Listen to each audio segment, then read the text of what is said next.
My name is John, and I work for one of the biggest tech companies in Silicon Valley. I love my job, so I often stay late to finish my projects. One evening, I was alone in the office. It was about 9 o'clock in the evening, and all my colleagues had already gone home. The office was quite quiet. Only the roar of air conditioning and the ticking of the clock broke the silence. Immersed in my work, I sat at my desk, dimly lit by the monitor light. There was a dim gloom around them, dim lamps throwing long, ominous shadows around the corners. Suddenly, there was a sort of rustle. At first, I thought it was just a draft or an air conditioning system, but then the sounds repeated themselves. Then I listened, trying to catch the sound. Looking intensively into the darkness, I tried to see anything, but nothing was visible. There was no one else in the office except me.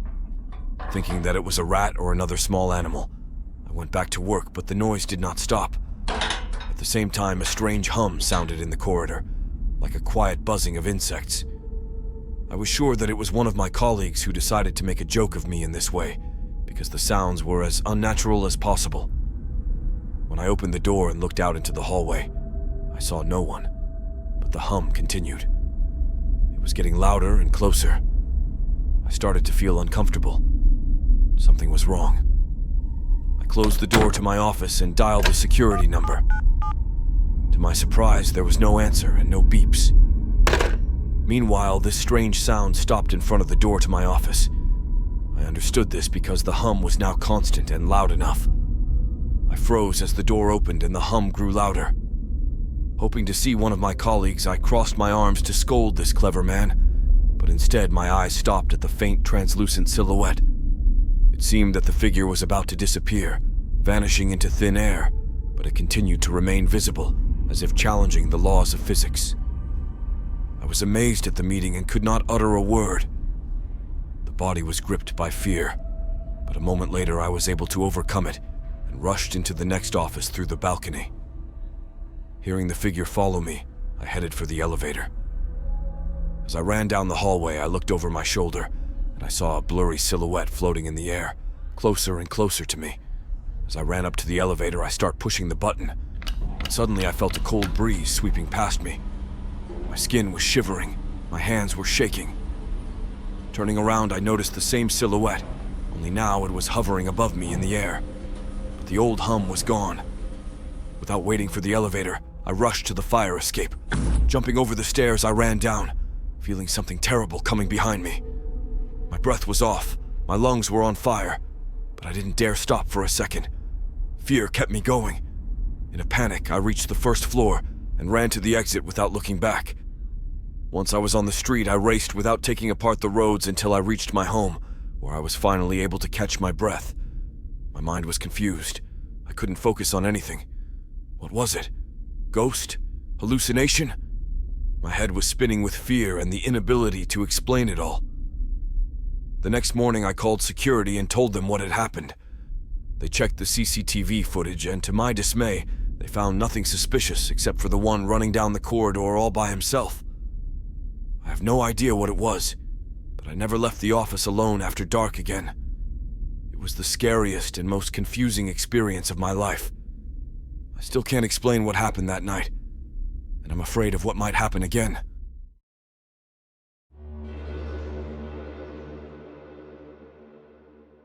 My name is Justin. I recently worked in a morgue in a small town in the south of the United States. The work is not pleasant, but I try to treat it professionally. One night, when I was working alone, something strange happened. I was dealing with the body of a woman who had died in unusual circumstances. As I began to wash her, I noticed from the corner of my eye that her pale blue eyes were open and staring straight at me. After a bit of surprise and measuring for a few seconds, I continued my work. When I finished washing, I closed her eyes and put the body on the embalming table.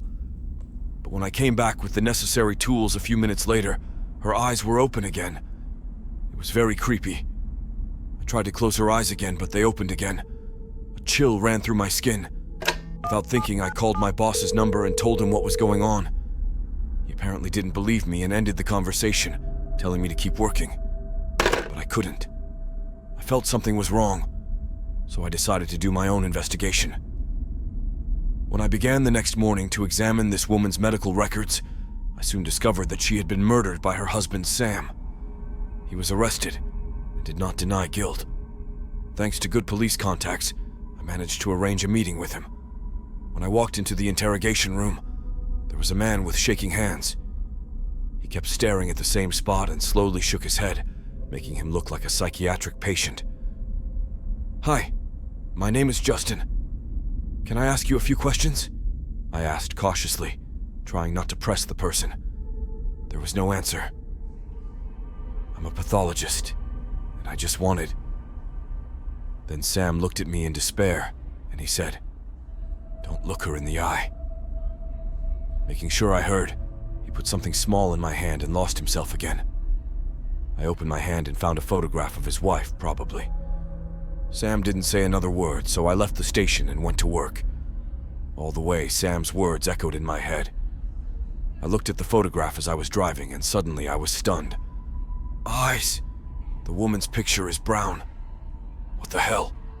I was nervous about staring into her pale blue eyes, but losing my job wasn't part of my plan right now, so I parked my car outside the morgue and I went to my office. When I opened the door, part of my heart did not stop. The girl's body disappeared from the table. I searched all the premises of the morgue, but she was nowhere. I immediately informed the police what was happening. When I finished the call, a few seconds later, a metal tool tray crashed into the floor behind me, and the lights went out. I looked back and froze in horror. Pale blue eyes were coming up from the devouring darkness.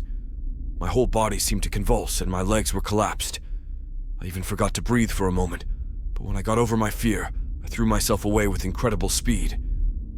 Almost reaching the exit, I felt on my shoulders strong hands, which at the next moment sharply pulled me back. I rolled down the stairs to my own cries of horror and the crunch of my bones before I fainted. When I woke up, a lot of medical devices were beeping. Almost my entire body was bandaged. I could not move. I survived that day by a miracle, the doctor said. I've since resigned and never returned. My last patient's body was never found.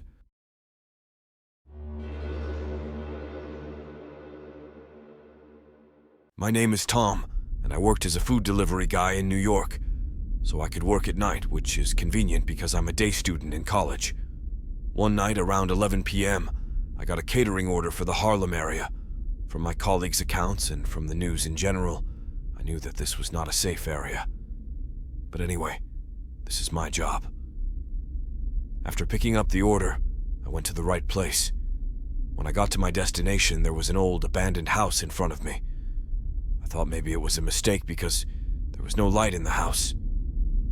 After looking at the order sheet, I was sure that the address was correct.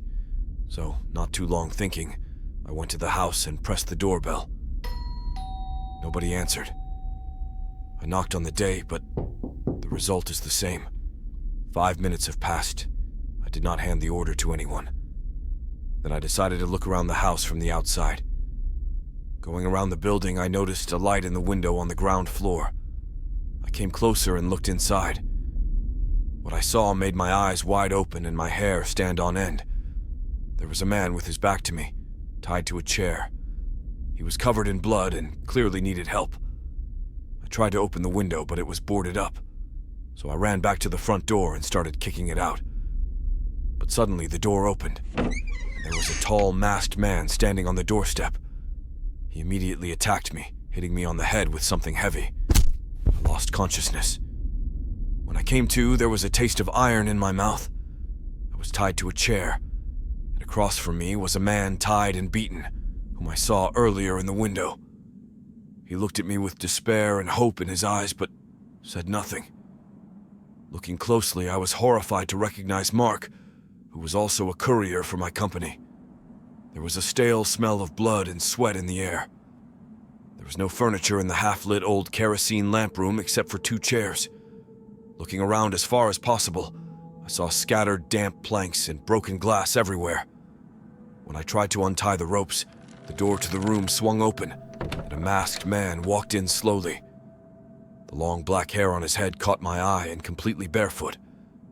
Slowly passing each of us, completely oblivious to the sharp splinters on the floor, The man stopped right in front of me and asked me with a smile, "How you feeling, Tom?"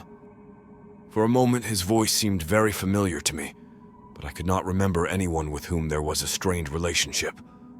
When I decided to finally find out who had brought me here and why, I opened my mouth, and reality came over me. I couldn't talk. As I opened my mouth, I could not utter a single word, and a moment later I felt an unusual emptiness in my mouth.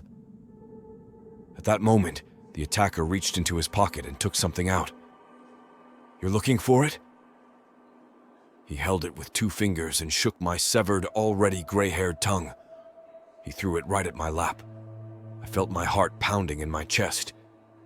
Everything seemed unreal, like I was looking at the world through a distorted prism. Breathing became frequent and superficial. The air did not reach the lungs. I wanted to scream and run away. If only I could. All the while, the masked kidnapper stood in front of me and watched with undisguised delight my reaction. He seemed to enjoy what was happening. Eventually, when I stopped twitching and stared at him with impatience, I noticed green eyes under the mask.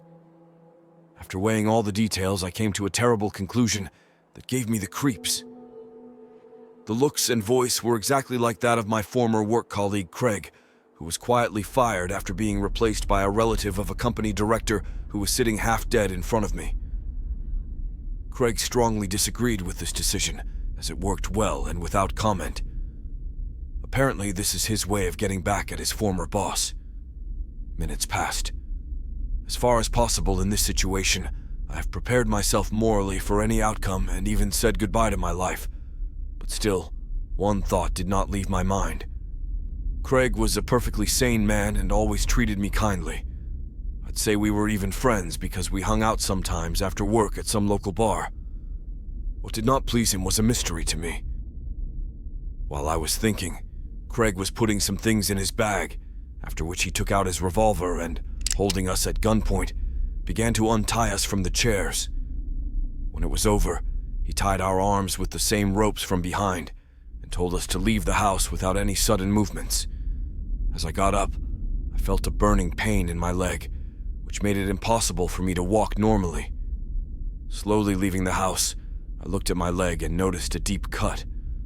Mark, my fellow misfortune, had one just like it. The assailant thought through every little detail, I thought with bitterness, knowing how minimal my chances of survival were. Craig put us in the car without lowering the revolver and told us not to move. We started the engine and moved into the dense thickets of the nearest forest. After 15 minutes, the car stopped. Turning back, Craig took off his mask and frowned at me. "Dude, I'm sorry. I totally forgot about the delivery guarantee at this diner if the courier didn't confirm the order. You shouldn't have come, okay?" At that moment, I heard a police siren. Apparently, someone from the neighbors of the half-deserted house saw us and called the police. Craig panicked and started the car. To my great relief and happiness, this trough did not give in, and a minute later we were surrounded by police cars. Craig was detained, and Mark and I were rushed to the hospital. After that, I was forced to switch professions and work remotely, realizing that food delivery was not the safest job in the world.